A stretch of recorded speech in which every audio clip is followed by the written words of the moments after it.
Oh, it's a great, great morning, the first day in heaven when you stroll down the golden avenue. There are mansions left and right, and you thrill to every side, and the saints are always smiling, saying, how do you do? Oh, it's a great, great morning, your first day in heaven, when you realize your worrying days are through. You'll be glad you are not idle, so time to read your Bible, it's a great morning for you. Amen. Good morning po sa ating lahat and happy Friday morning. Ito po ang inyong Lord Inyong and from CBBC Singapore Outreach. Ito po yung ministry ng CBBC San Pedro Laguna under the leadership of our pastor, Father at Amen. Okay, so bago natin mapakinggan ang salita ng Diyos, tayo po muna ay saglit na manalangin. Let's open in prayer. Father in heaven, Lord, we bless you and thank you, God, for for the good night rest. Thank you, God, for keeping us safe and waking us up, O Lord God, for, for this brand new morning, O Lord, that you've given us. May you bless us now, O Lord God, as we have this live stream devotion. Bless your people that will be joining. I pray, O Lord God, that you will fulfill their heart's desire to once again learn from your word. And I pray that you will help them to listen. And I pray, O Lord God, that they would receive the blessings that you have prepared for them this morning. Also for your servant, O Lord God, that you would empower me and give me word to say. Lead me, O Lord God.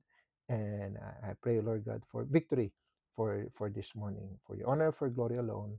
And all of these things we ask. Forgive us our sins. May you bless the message. In Jesus' name we pray. Amen and amen. All right.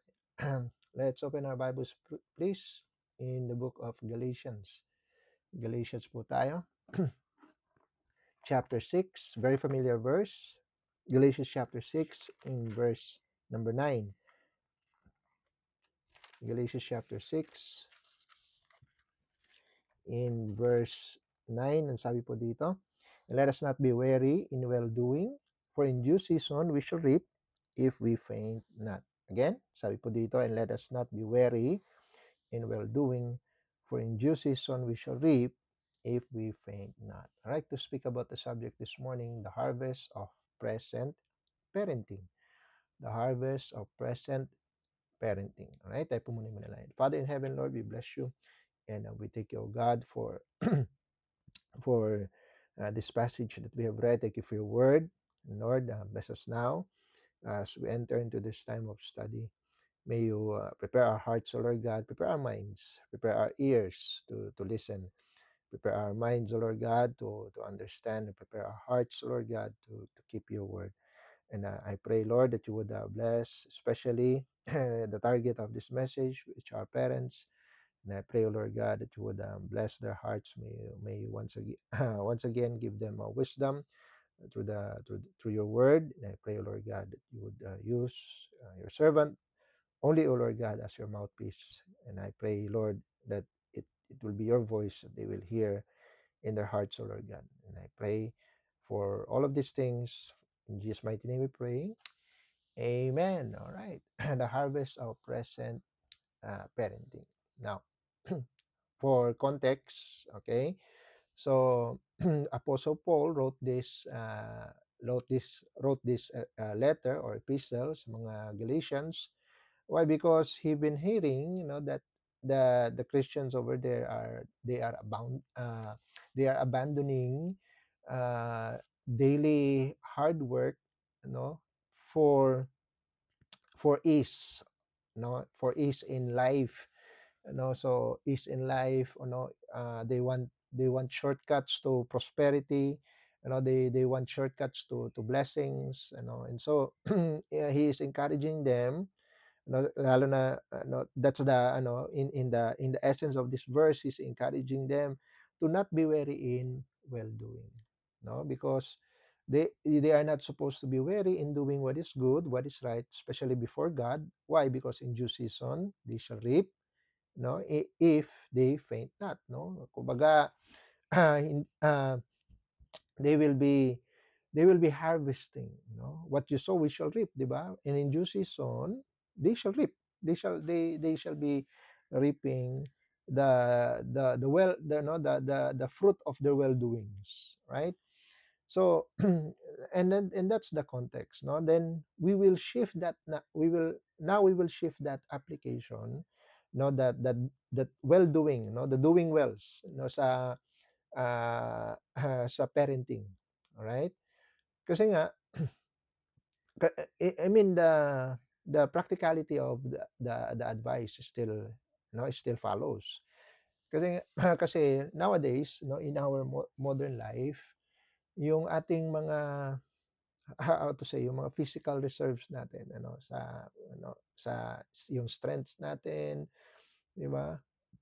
And yung patience yung patience natin, uh, modern life has been so how to say, demanding, so stressful, no, that it leaves us, adults, no, to completely run empty, no. So kasi nga because of the demands and stress in life, 'di ba? And so kung dadagdagan pa 'yan, when your kids having meltdowns in public, 'di ba?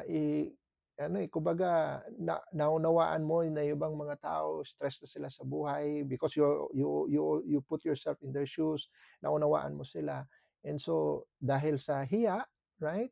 You want to have instant silence. Not only for you but also for the people around you, no? You are afraid that they would pass, no, mga misjudgments. Kaya dati when kids have these public meltdowns, no, in previous generations, merong tinatawag na pacifier, no, na yung plastic, yung rubber na kung saan isasaksak mo sa bibig ng bata para siya tumahimik, no. But as your child develops, 'di ba?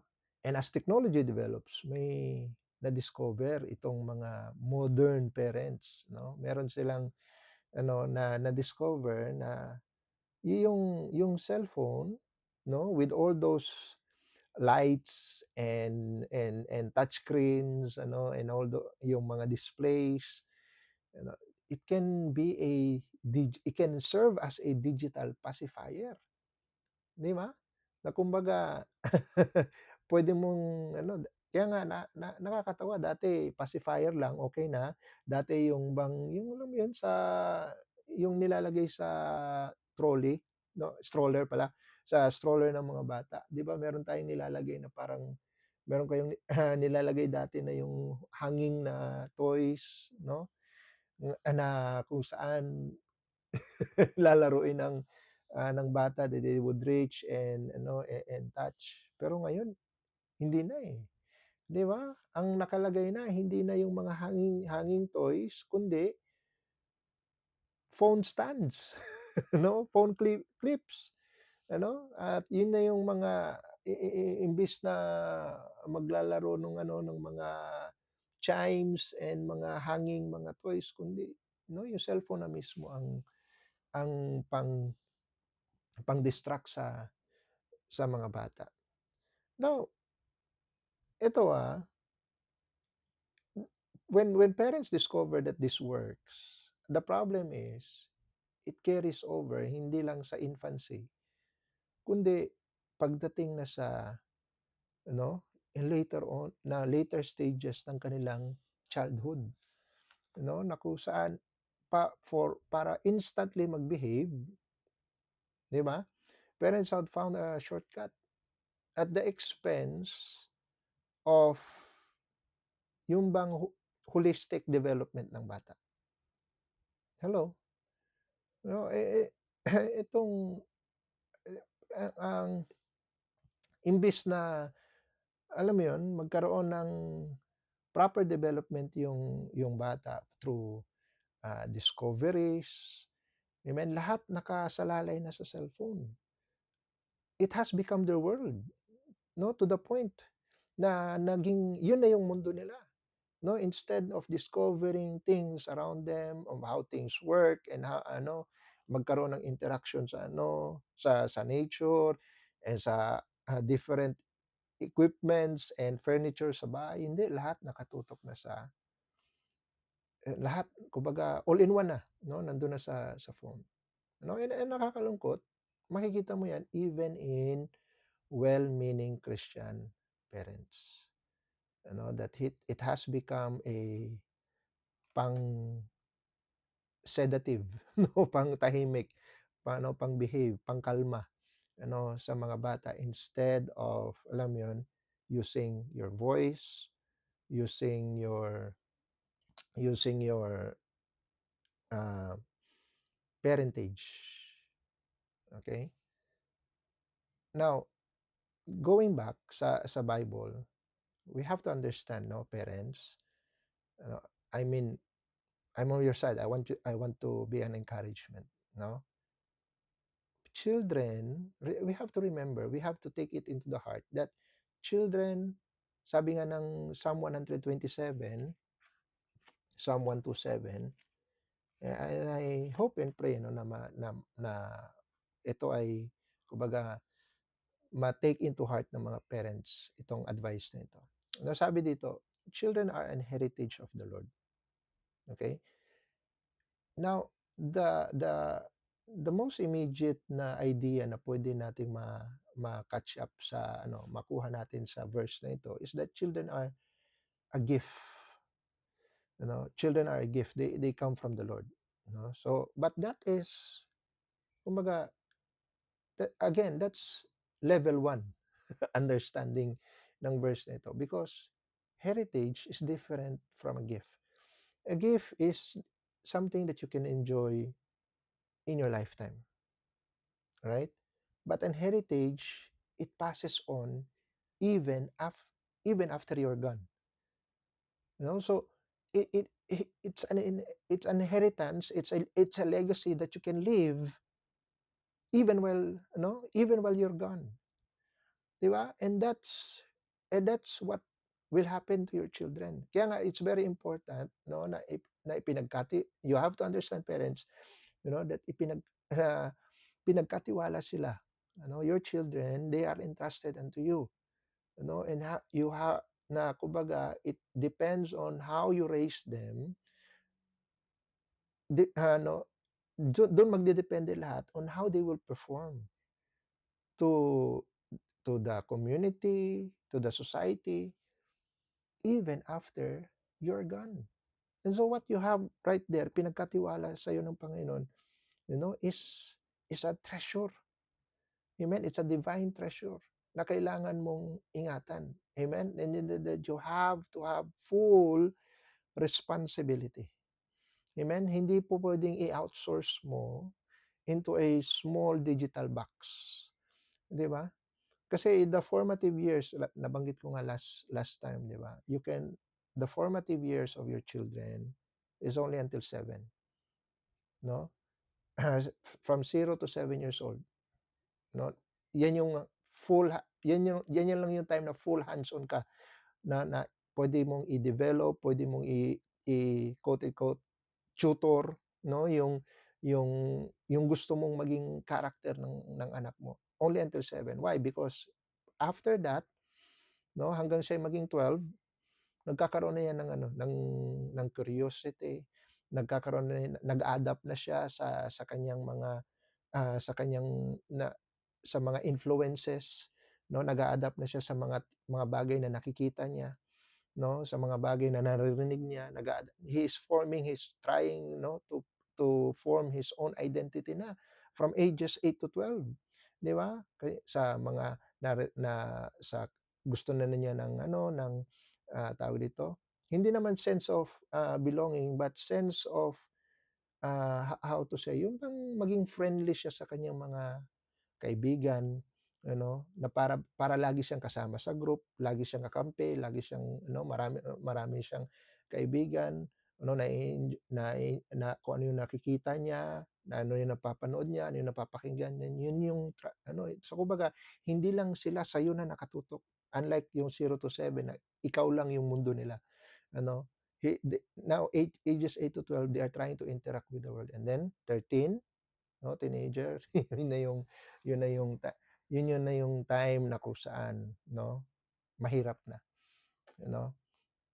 Kasi nga they are now more tutok sa peers, trying to have their own identity. Dati sa ages 8 to 12 influence pa lang, pero ngayon identity na, And then pagkatapos ng teenage is adult na. Wala na tayong magagawa. Amen. So, yun nga yung ano eh. Yun yung parents in their how to say, desire na maging friends with their kids, no, gusto nilang ibigay ang hilig. Now, parents, may I remind you, no, with all the respect, no, uh, with all due respect, the time na the time na pwede mo silang maging kaibigan is not during the time na sila'y bata pa. All right? You are their parent first and foremost. Ang role mo habang sila'y bata pa is not to be their friend, but to be their parent, to be their role model, to be their teacher. Okay? Hayaan mong i-reserve mo 'yan, yung pagiging friend, when they have been kumbaga adult na, no? But while you're under, no, your care, yun yung time na maging parent. Okay? Friends, pag adult na, kapag sila may career na, kapag sila may sarili ng pamilya, then you be friends. 'Di ba? That's the time. So, train up a child, no? Yun yung in the way he should go. For when he's old, he will not depart from it. Kasi nga, kung ano yung ituro mo, while they're still young, carry mo. And when you become friends, no, it's you notice, kasi nga magfi-friends ka sa mga taong kagaya mo, like thinking, like like yung pareho ng ugali, pareho ng hilig, that's your friend. Amen. Yun yung na-accomplish mo sa anak mo. Amen. Kaya nga ito, while they're still young, when you say, "My son, give me thine heart," ano yung ibibigay nila sa'yo? Puso nila o yung cellphone nila? Kasi kung yung puso nila is nasa cellphone, baka mamaya when you say, "Give me your heart," cellphone lang nila ang ibibigay nila sa'yo. Amen? Kaya nga, my point is, mga kapatid, your children are worth every effort. They are worth every effort. Kaya nga, number one, only have 3 points. Number one, embrace the duty of being present. Now, disclaimer po, no, alam ko this live stream program is primarily catering to OFWs, no, but but being present, mga kapatid, is kumbaga, sige, maaring mahirap mo i-apply kasi malayo ka, nasa overseas ka, no? But when you are there, when you are home, 'di ba? You should demand, no, that your kids have you. Amen? At hindi lang yung phone, no? Kailangan magkaroon kayo ng meaningful interaction while you are there. Kapag ika'y nagbabakasyon, 'di ba?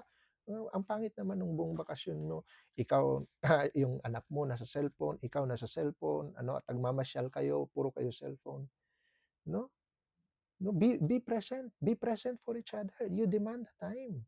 Amen. And while you are abroad, make sure na habang siya kung yung bata mo ay below 7 pa, no, or even in the elementary years, no, be sure na nandun yung picture mo, at kumbaga nandun yung picture mo sa bahay, kung I mean, na kumbaga alam nila, that ikaw yung parent, no?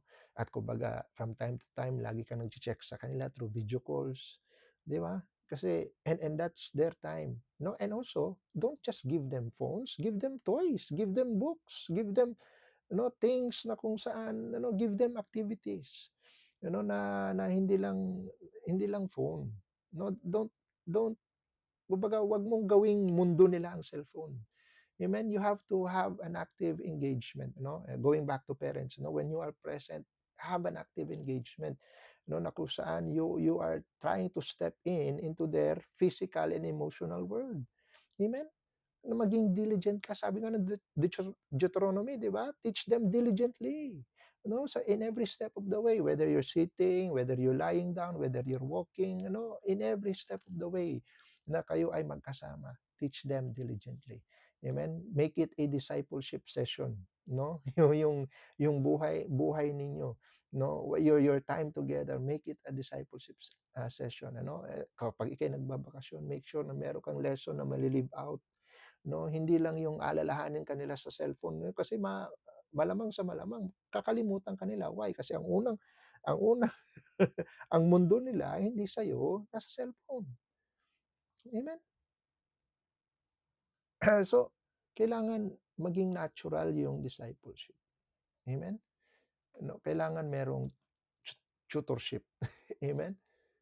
Sabi nga ng Proverbs 4 verse 1, Proverbs chapter 4 in verse 1, "Hear ye children, the instruction of a father, and attend to know," meaning pay attention to know understanding. Amen?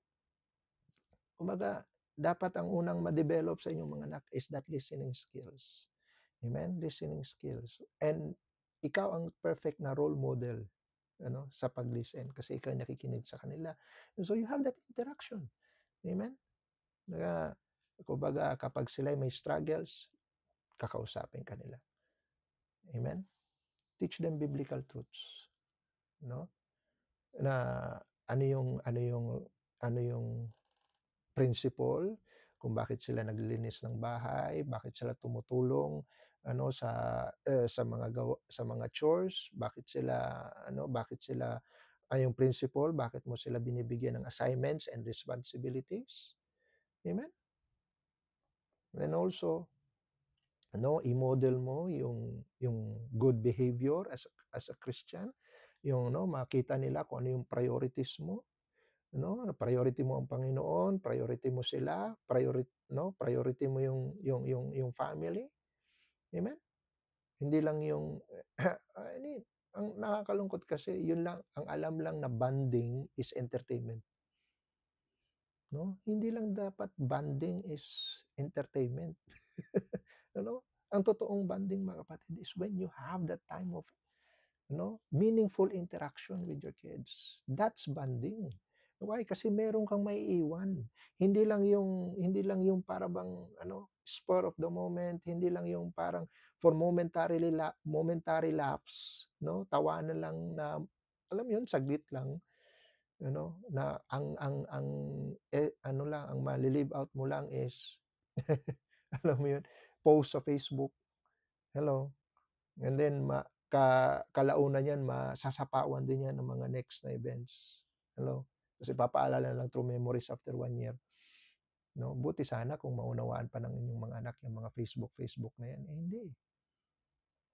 All they see is that momentary spike of dopamine.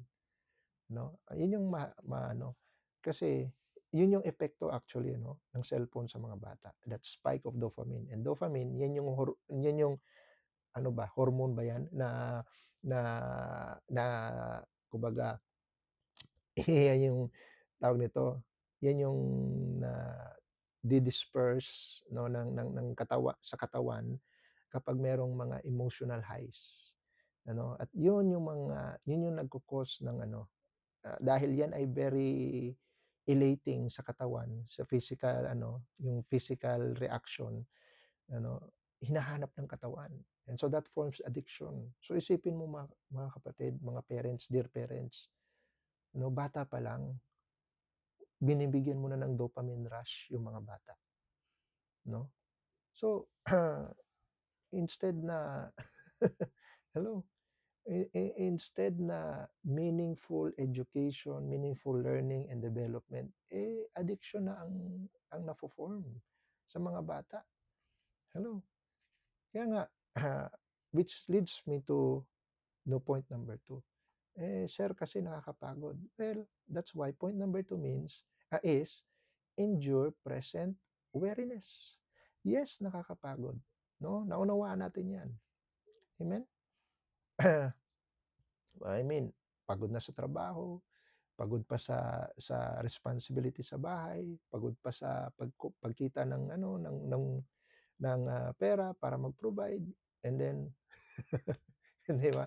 Pag gusto mo ng peace, yes, nandun na tayo. Gusto mo ng peace, gusto mo ng calm, amen. Ayaw mo ng but mga kapatid, kung bibitawan natin yang responsibility na yan, di ba? Dahil sa tayo ay pagod, no? Just imagine the willingness of the enemy to take over your place, no?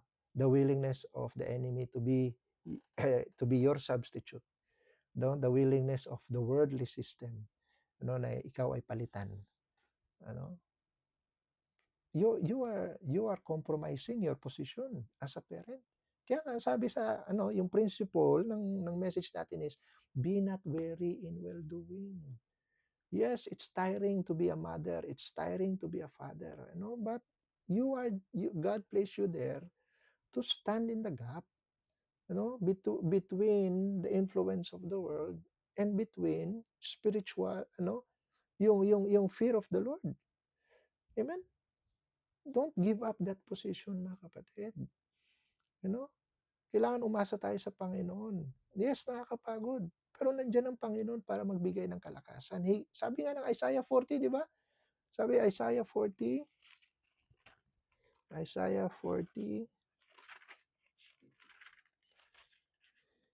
in verse Isaiah 40 in verse 29. Sabi niyan, He giveth power to the faint, and to them that have no might, He increaseth strength. Ang Panginoon ang nagpapalakas. I can do all things through Christ which strengtheneth me. Amen? Ang sustaining power ninyo as a parent ay dapat manggaling sa Diyos. Amen? Kaya nga, always trust in the Lord with all your heart and lean not unto thine own understanding. No, yes. Minsan nga, mahanap tayo ng shortcut para lang maging kalma. But at the expense na imi-miss out mo yung lesson na pwede mong ituro at that time, at that very moment. Di ba? Kaya nga parents, i-reject mo yung temptation. Yes, nandun tayo, pagod ka, so you want to have convenience, you want to have lazy shortcuts para ma-bypass yung mga behavioral problem ng mga bata. Temptation yan. Be hands-on for them. Amen? Every, whatsoever thy hand find it to do it with thy might. Binigyan ka ng assignment ng Panginoon, yung anak mo, yung behavior niya, yung character niya, is your assignment. Huwag mong i-entrust kay Cocomelon. Huwag mong i-entrust kay, sino pa yung, nakalimutan ko yung pangalan ng teacher na babae sa YouTube. Amen?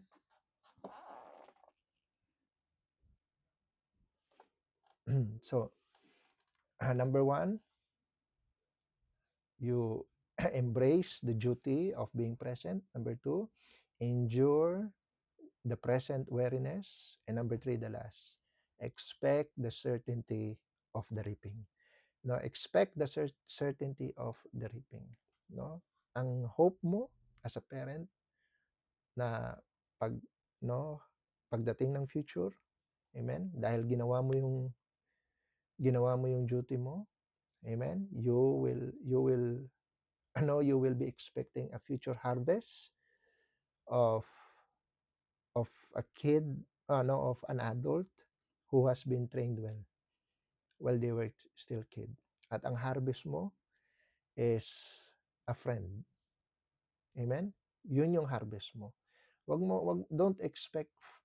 munang i-expect yung friend na manggagaling mula sa yung hindi kanila barkada. No, trainer kanila, teacher kanila. Yung friend, hayaan mo kapag sila'y umalis na sa poder mo, friend kayo. Amen? Yun yung na pag na-entrust mo na yung anak mong babae to her husband to be, di ba? Yun, friends kayo. Na-entrust mo na yung anak mong lalaki, sa kanya, at magbubuo na siya ng kanyang sariling pamilya. He will be cleaving to his wife, and you will be living separately. but at least you are friends. Amen? So, sabi nga ng Psalm 126, parents, do well while they're still there with you. Sabi ng 126, Psalm 126 in verse 5, they that sow in tears shall reap in joy. Amen? The principle there is, pag binuhos mo lahat in the time of sowing, amen, you will reap in joy. Amen? Kaya nga, uh, huwag kang magsawang mag-pray, you labor in prayer for your kids. Huwag mo lang iasa sa system ng sanlibutan. Huwag mo lang iasa sa sa technology at sa influence ng ng ano ng ng secular world. Hello? No? Trust in the absolute reliability of the promises of God. Gawin mo lang yung principles na tinuturo ng salita ng Diyos. Amen? Kasi kung nag-promise ang Panginoon, sabi nga ng Numbers, di ba? Numbers, you follow the principles that are in God's word.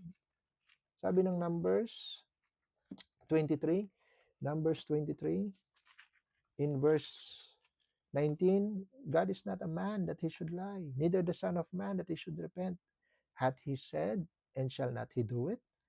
Amen? Or hath he spoken, and shall not he make it good? Kung pinaramis ng Panginoon, na kung susunod ka lang sa principles and instructions and wisdom na tinuturo ng Bible, He will make it good. Amen?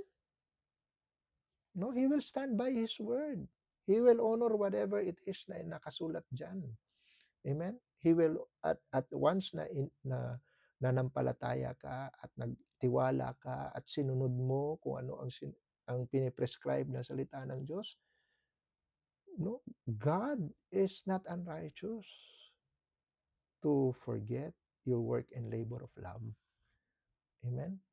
Kasi yung pagpapalaki ng mga bata, that's, as a parent, that's your work and labor of love sa sa buhay na pinagkatiwala sa iyo ng Panginoon.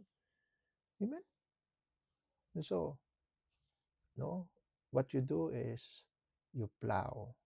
You plow the soil while the soil of their heart while it's still tender. Amen? While it's still young.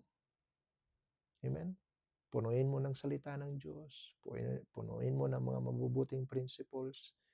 Amen? Punuin mo with your presence. Amen? With your time, with your effort, with your love.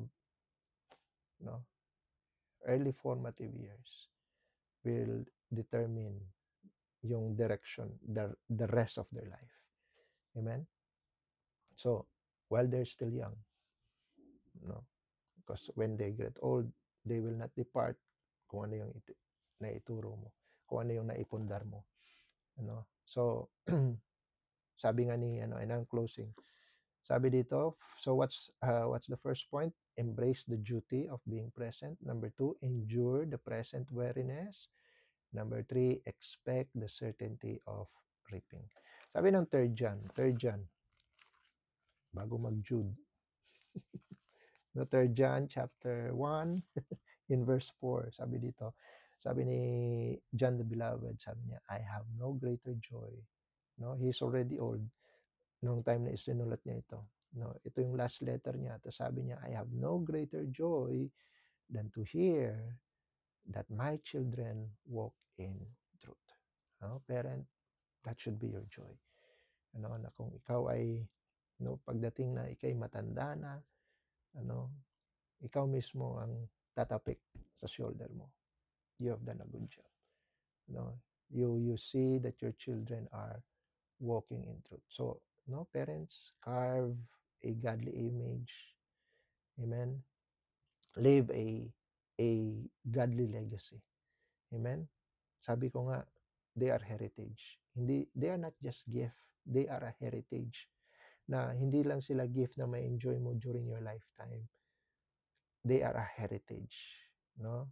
A heritage na kung saan they will live on even while you're gone. No? At kung paano mo sila hinubog, paano mo sila, no? Paano mo sila uh, tinulungang mag-develop, it will carry on even while you're gone. No? So keep on keeping on. Be not weary in well doing, for in due season you shall reap if we faint not. Father in heaven, Lord, we bless you. Thank you for the message this morning. You bless every parent, Lord God, that heard this message. May you continue to give them wisdom, give them patience, give them, give them, oh Lord God, that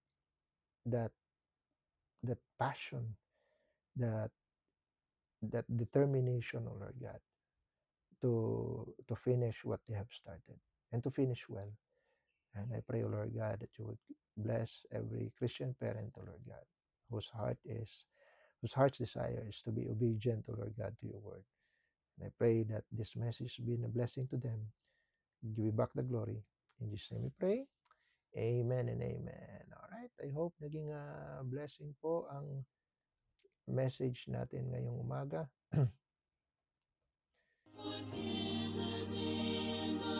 Okay, so batiin natin ang ating mga kasama. His silence fills our days, leaving us to wonder why.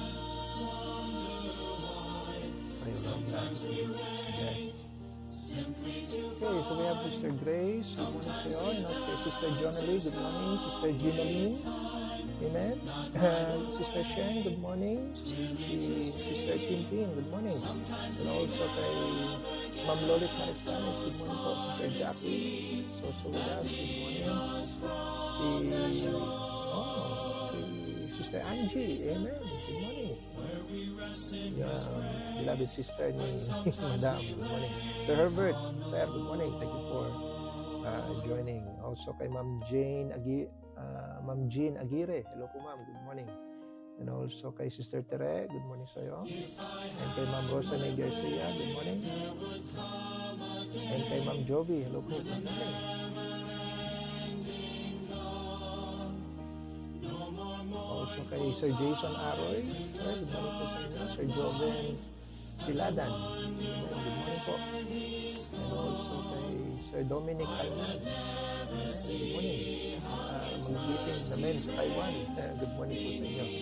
Thank you for joining. Kay Ma'am Nenya Henuras, tama po ba? Good morning po sa inyo. And also kay Sister Cathy, good morning. Sir LV, good morning. Sir Jubel Apalia, amen, from Taiwan. Sir, good morning po. Thank you for joining. And also kay Sister Evelyn Ventura, hello po, good morning. Amen. Okay, so dyan po nagtatapos ang ating morning devotion. No, brethren, let's pray for our guest speaker. No, darating po siya mamaya. And pray for Preacher Dylan, from our preacher outreach in Thailand. And also, he will be our speaker for revival. No, brethren, please pray for us. We're having anniversary on the 12th, and in preparation, the revival to come this coming weekend.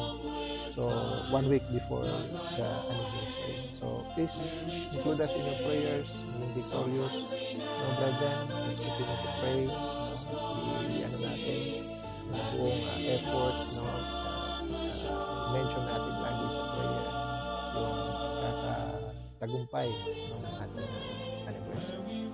Alright, so kita-kita tayo magkita-kita tayo bukas sa for our Saturday, Saturday service. Sir Dylan na yung speaker natin. Amen. He will be speaking to us hanggang Wednesday. Alright? So, and of course, pray for a big day this coming Sunday. Alright. So, with that, tayo po ay magwakas po sa panalangin.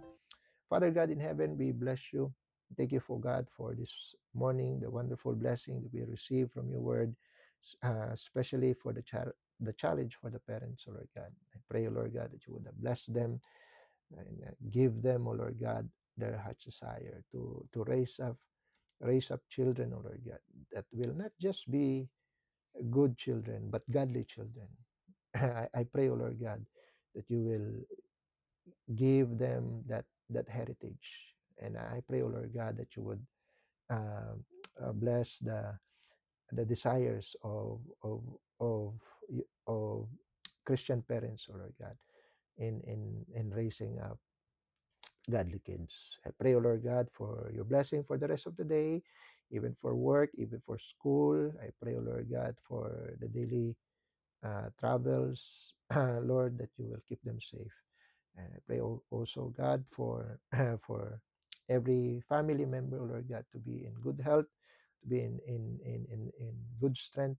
And I pray, oh Lord God, for those who are sick to be well, that you would extend your healing hand. Extend also your hand of provision for their needs.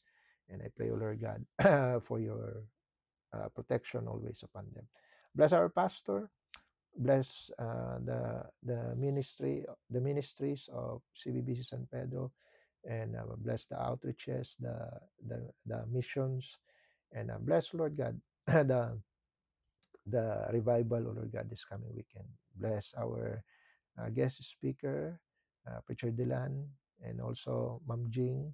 I pray, oh Lord God, they would be a blessing, oh Lord God, for this revival time for in preparation for the anniversary. And I pray, O Lord God, for the members to be on fire, O Lord God, that they would be always be be mindful of what they can do for the victory for the victory of the anniversary. And I pray, O Lord God, that you will prepare the visitors, O Lord God, that will hear the gospel message. And I pray, O Lord God, also for your preparation upon Pastor Ed and our speaker, Preacher Jay. I pray, O Lord God, that you would prepare them and put in their hearts, O Lord God, that message of of revival of the gospel. I pray, O Lord God, that your word will be powerful, O Lord God, in their hearts. And I pray, O Lord God, for this live stream program to be always a blessing and a help to your people. Lord, for the blessings that you've given us this morning, we give you back the glory. All of these things we ask. In Jesus' name we pray. Amen and amen. Thank you po for joining, mga kapatid. Kita-kita tayo sa Lunes for our next morning devotion. MWF lamang ating ang programa. Bago ang kita muli. God bless you all. We are before I'd even asked, his mercy was extended. Because of Calvary's sacrifice, the broken bridge was mended. In his grip of grace